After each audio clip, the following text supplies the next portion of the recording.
हर कोई जानता था कि राहुल एक बदमाश लड़का था। मैं हमेशा उसे हॉल में किसी न किसी बच्चे को परेशान करते देखती थी। एक दिन मुझ पे ये देखा नहीं गया, इसलिए मैं उसके पास गई और चलाई, हे, बच्चों को परेशान करना बंद करो, तुम उनकी फीलिंग्स हर्ट कर रहे हो। राहुल चौंक गया। इससे पहले उसके सामने कभी कोई खड़ा नहीं हुआ था। वो बच्चा भाग गया और हम एक दूसरे को देखते रह गए। मैं डर गई थी कि अब वो क्या करेगा या कहेगा, लेकिन उसने कुछ नहीं करा और न ही कुछ कहा।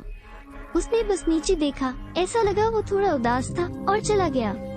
मैं थोड़ी शॉक थी और मुझे उसके लिए थोड़ा बुरा लगा। मैंने पहले कभी किसी पर चिल्लाया नहीं था और मैंने ऐसा बस इसलिए किया क्योंकि मुझे लगा वो गुस्सा हो जाएगा। लेकिन उसे उदास देखकर मुझे बहुत बुरा लगा। अगले दिन पूरा हाल से बदबू आ थी। हर कोई ये पता लगाने की कोशिश कर रहा था कि गंध कहाँ से आ रही है। जैसे ही मैं अपने लॉकर के करीब पहुंची, मुझे पता चल गया कि कुछ गड़बड़ है। मैंने उसे खोला तो देखा कि वो कल की फिश सैंडविच थी। इसे मैं यही भूल गई और वो भी पूरी रात।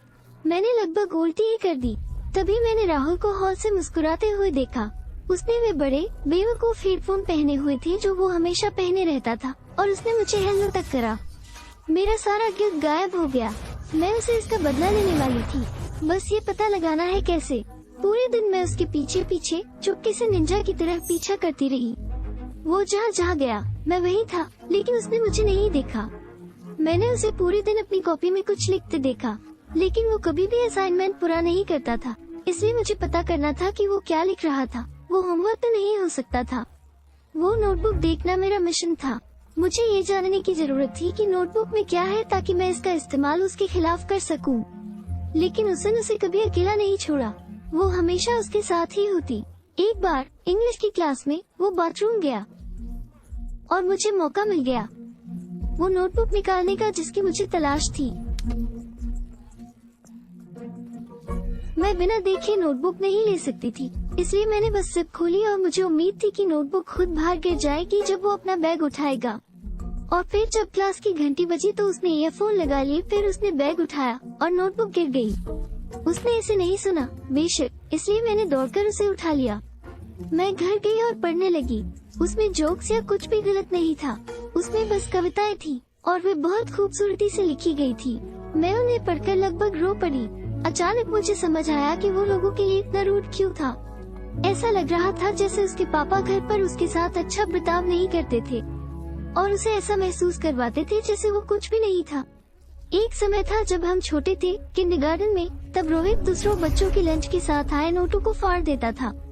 मैंने सोचा कि वो कितना गंदा बच्चा था, लेकिन एक दिन एक बच्चे के लंच में 2 नोट थे और एक राहुल के लिए था। ऐसा लगा उस मोम को राहुल की चिंता थी। राहुल ने फिर कभी नोट नहीं फाड़े। मैं इसे पूरी तरह से भूल गई थी, लेकिन अब उसकी पोएम पढ़कर मुझे याद आया कि वो सौतेले परिवार के साथ रहता था, जिसका मतलब था कि जिन लोगों के साथ वह रहता था वे उसके असली मोम डैड नहीं थे और शायद वे उसे बिल्कुल नहीं चाहते थे। मुझे लगता है कि वो बहुत बुरा महसूस करता होगा, तो रूट होना शायद उसका एकमात्र ऑप्शन है ये महसूस करने के लिए कि उसकी भी एक लाइफ है। मैंने उसे एक लेटर लिखा और कहा कि ये उसकी गलती नहीं थी जो उसने महसूस किया। मैंने लेटर लिखाकर उसकी नोटबुक में रख दिया। जब मैंने उसे अगले दिन स्कूल में देखा तो मुझे उसके लिए बिल्कुल अलग फील हुआ। मैंने उसमें उदासी देखी, पर कैसे किसी ने उसकी तरफ बिल्कुल भी ध्यान नहीं दिया। और मैं मानता हूँ कि मुझे एहसास हुआ कि वो वास्तव में अच्छा और प्यारा इंसान है। मैंने नोटबुक निकाली और उसे लेकर उसके पास गया। क्या वो मेरा है? ये कल आपके बैग से गिर गई और आपने इसे वापस नहीं दिया? मैं थोड़ी बिजी थी, सॉरी। मैंने उसे वो दी। उसने उसे खोला और मेरा लेटर देखा। उसने इसे वही पढ़ा जब और मैं खड़ी होकर अपने गालों को लाल होता देख रही थी। तुमने मेरी नोटबुक पढ़ी? उसने अपनी आंखें नीचे रखी जैसे वो मेरा सामना नहीं कर सकता था। मैं समझती हूँ कि आप लोगों के साथ क्यों रूड हो, लेकिन इससे पहले कि मैं बात खत्म कर पाती, वो मेरे लेटर फाड़कर फर्श पर गिरा गया। मेरी चीजों को बिना पूछे दोबारा कभी मत पढ़ना। उसके लिए मेरे मन में जो भी अच्छी फीलिंग्स थी वे सब गायब हो गयी। क्या वो नहीं जानता था कि मैंने उस लेटर पर कितनी मेहनत की थी? मैंने कितनी चिंता की। कहने की बात नहीं कि मैंने अपने मन से वो लिखा था। मैं फिर से लाल हो गई, पर शर्मिंदगी में नहीं, इस बार गुस्से में। उस रात मैंने अपनी माँ को सब कुछ बता दिया। उसने मुझसे कहा, डियर, तुमने कुछ अच्छा करने की कोशिश की और ये बहुत अच्छी बात है, लेकिन आप बिना पूछे ही उनकी निजी स्टोरी पढ़ रहे थे। आपने उसकी पर्सनल लाइफ को हर्ट किया। मैं अकेला व्यक्ति हूँ जो उसके बारे में सोचती हूँ। बाकी सब उसको इग्नोर करते हैं। मैं समझता हूँ, लेकिन इसका मतलब ये नहीं कि हम उसकी पर्सनल चीजों में घुसे, है ना? मैं रात भर उनसे बिना बात किए अपने कमरे में चली गई। वो कैसे नहीं देख पा रही मैंने क्या किया था? मैंने अपने दिल से वो सब करा और रिजेक्ट हो गई। मैंने जो करा सही किया। मैं बस उसकी मदद करना चाहती थी और उसे बताना चाहती थी कि मैं उसे समझती हूँ। उस रात मैं सो नहीं सकी। मैं करवटें बदलती रही, सोचती रही कि उसने क्या किया, लेकिन जो मेरी माँ ने कहा और अगर कोई मेरी डायरी पढ़ता तो मुझे कैसा महसूस होता। मुश्किल से सोने के बाद आखिर में शांत हो गई। तब मैं गुस्से में नहीं थी। मैंने फैसला किया कि वो सही थी। जैसे ही मैं स्कूल जाऊंगी मैं उससे माफी मांगूंगी और जो होगा देखा जाएगा। उस सुबह स्कूल जाने के दौरान मैंने अपनी स्पीच तैयार की। जो भी मैं कहूँगी उसे समझाऊंगी और उसे बताना चाहती थी कि मैं भी उसे समझती हूँ। लेकिन जब मैं स्कूल पहुँची तो वहाँ मौजूद चीजों को देखकर मैं बुरी तरह डर गई। पूरे हॉल में मेरे पोस्टर छपे थे। उस पे मेरी स्कूल की फोटो थी और उन पे लिखा था आशीष टाकर है। हर कोई मुझे देख रहा था। मैं बाथरूम में भाग गई और रोने लगी। वो मेरे साथ ऐसा कैसे कर सकता है? शायद मेरा ये सोचना गलत था कि उसमें कोई अच्छाई थी। मैं भागकर घर जाना चाहती थी, लेकिन उस दिन मेरी इम्पोर्टेंट क्लास थी, इसलिए मुझे क्लास में बैठना पड़ा। क्लास में सभी बच्चे मेरे बारे में बातें कर रहे थे। मैं बैठी बैठी और ज्यादा गुस्सा हो रही थी और अपनी लास्ट क्लास का वेट कर रही थी जब मैं उस पागल से मिलूंगी। जब मैंने उसे देखा तो वो मुस्कुराया मुझ पर। मैं सीधे उसके पास गई और चिल्लाई, बताओ कि वो तुम ही थे। वो मैं था। उन्हें बताओ, ये सच नहीं है। ये सच है। तुमने मेरी पर्सनल डायरी पढ़ी। मैं इतनी हताश हो गई थी कि मैं उस पे चीखने लगी। टीचर हम दोनों के पास आए और मुझे चिल्लाने के लिए हिरासत में ले लिया और उसे शरारत करने के लिए हिरासत में ले लिया। जब हम दोनों हिरासत में थे तो मैं बस खिड़की से बाहर देख रही थी या छत पर कहीं भी, पर हम एक दूसरे को नहीं देख रहे थे। और फिर वो सीटी बजाना शुरू कर देता है। मुझे दोबारा चिल्लाने से बचने के लिए अपने दांत पीसने पड़े।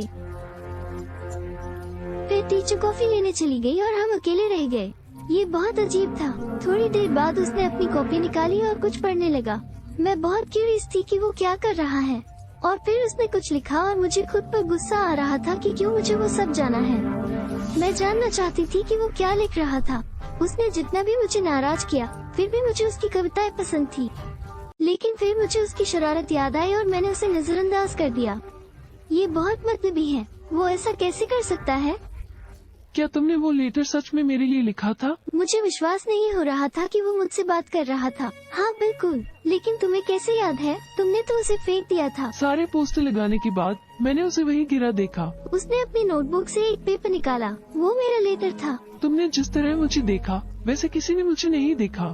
फिर घंटी बजी और हमारी पनिशमेंट खत्म हो गई। वो खड़ा होकर बाहर जाने लगा, लेकिन उसके जाने से पहले मैंने उसे कहा कि मुझे तुम्हारी पर्सनल चीजें नहीं पढ़नी चाहिए थी। I am sorry.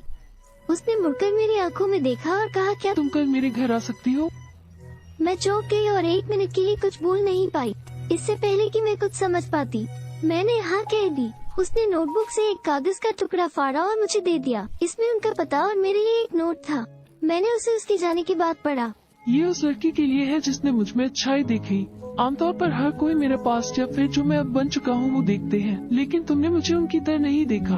उनके लिए मैं टूटा हुआ कांच हूँ, लेकिन तुम्हारे लिए मैं पानी हूँ, जिंदा और जरूरी। मुझे पहले कभी ऐसे किसी ने नहीं देखा, इसलिए मुझे इससे डर लगता है। Thank you. मैं फिर से पिघल गई। अगले दिन शनिवार था तो मैं उसके घर जाने लगी और जैसे ही मैं करीब आई, वहाँ चिल्लाने की आवाज सुनाई दी। घर छोटा था और गार्डन गंदा भी। मैंने दरवाजा खटखटाया कर बाहर आया। उसकी दाहिनी आंख पे चोट लगी थी। वो बाहर रास्ते की ओर चलते हुए मुझे बोला, क्या तुम आ रहे हैं? मैं उसके पीछे पीछे एक झील के किनारे तक गई जो मैंने पहले देखा भी नहीं थी, और मैं उसके पास बैठ गई, सोच रही थी कि वो क्या सोच रहा है। तुमने कहा कि तुम्हें मेरी कविताएं पसंद है। हाँ है। वे कविताएं नहीं है, वे गाने हैं। ओह, क्या मैं एक सुन सकती हूँ? मैंने पहले कभी किसी के लिए नहीं गाया। वो थोड़ा हिचकिचाया। उसने अपने डर, अपनी उदासी और एक राक्षस की तरह महसूस करने के बारे में गाना गाया, खुद को बड़ा महसूस कराने के लिए, लोगों को नीचा दिखाने के लिए। गाना गाने के बाद उसने अपने आंसू पोंछे और कहा कि अब मुझे वापस जाना चाहिए, नहीं तो उसके सौतेले पापा डांटेंगे। उसने मुझे वहीं झील के किनारे छोड़ दिया और मैंने पानी के ऊपर सनसेट देखा। मुझे पता था कि मुझे प्यार हो रहा है उसके साथ। जब मैं घर गई तो मेरी माँ ने मुझे एक बात बताई जो अब सब बर्बाद कर देगी। जैसे ही सब अच्छा होने वाला था, हम ये सिटी छोड़कर जा रहे थे। उन्होंने मुझसे कहा कि उन्हें भी अच्छा नहीं लग रहा है, लेकिन हमारे पास कोई ऑप्शन नहीं था। जब मैंने उसे स्कूल में लॉन के पास देखा तो वो मुझे देखकर मुस्कुराया। मैं उसे वहाँ देखा कर खुश थी, लेकिन मेरी मुस्कान जल्दी फीकी पड़ गई। वो जानता था कि कुछ गड़बड़ है। क्या तुम ठीक हो? मैं दूसरी सिटी जा रही हूँ। उसकी आंखों बंद होने लगी। मैं बता सकती थी कि वो ये सहन नहीं कर पाया। तुम क्या सोच रहे हो? कुछ नहीं। कोई बात नहीं, मुझे बताओ। तुम ही हो जो मुझे समझते हो। हो सकता है कि अभी ये सच हो, लेकिन जरूरी नहीं हमेशा ऐसा रहे। तुम्हारे गाने बहुत सुंदर हैं। मुझे नहीं पता कि लोगों से कैसे बात करनी है। मेरा तुम्हारे अलावा कोई नहीं है। बेशक तुम्हारे पास सब है। हम सभी को परेशानी होती है। हम सब एक जैसे हैं। उसने थोड़ा सोचा कि मैंने क्या कहा। फिर उसके चेहरे पर मुस्कान आ गई और उसने मेरी तरफ देखा। जब मैंने उसकी आंखें देखी तो मेरा दिल रुक गया। वे चमक और आशा से भर गई थी। मैंने ऐसा कभी नहीं सोचा। Thank you. मुझे विश्वास नहीं हो रहा है कि तुम दूर जा रही हो। मुझे पता है। हम दोनों नीचे देखने लगे। जाने का दुख साफ हमारे चेहरे पर था। और फिर मैंने अपना सिर उठाया और कहा, तुम्हें पता है ना हम अभी यहाँ हैं, है ना? तो हम दुखी क्यों हैं? मेरे जाने पर हम दुखी हो सकते हैं, लेकिन आज मैं खुश रहना चाहता हूँ। तुम बस खुश रहना चाहती हो? हाँ, क्यों नहीं। तुम यहाँ हो, मैं यहाँ हूँ। हमारे पास बात करने और घूमने के लिए पूरा दिन है। उसने थोड़ा सोचा, फिर मुस्कुराया। उसने मेरी तरफ देखा और पूछा, तुम क्या करना चाहते हो? बिना कुछ सोचे समझे मैंने उसे किस कर दी। उसके गाल लाल हो गए। हम दोनों हंसे। वो मुझे एक डी प्लेस पर ले गया। फिर हमने कुछ रोमन खाया और डिस्को भी गए। मुझे इतना मजा कभी नहीं आया था। मुझे चिंता थी कि ये केवल आज के लिए ही रहेगा, लेकिन मैंने सारी चिंताओं को पीछे छोड़ दिया और इस पल का मजा लिया। उस रात हमें अलविदा कहना पड़ा। यह मेरे लिए अब तक का सबसे मुश्किल काम था। वो मुझे घर ले गया और मुझे किस की उसके जाने से पहले। आखिरी बात उसने मुझसे कही थी कि अगर मैं तुम्हें फिर कभी नहीं देख पाऊँ तो भी तुम हमेशा मेरे दिल में रहोगी। मैं उसे जाते हुए देखती रही। तब तक मैं उस पल को थामे रही। जब टाइम आया तो हमने सारे सामान को पैक किया और निकल पड़े। फिर अचानक मैंने उसे देखा। वो फुटपाथ पर था, उन बच्चों के साथ बात कर रहा था जिन्हें वो परेशान करता था वह। लेकिन इस बार वे सब मुस्कुरा रहे थे।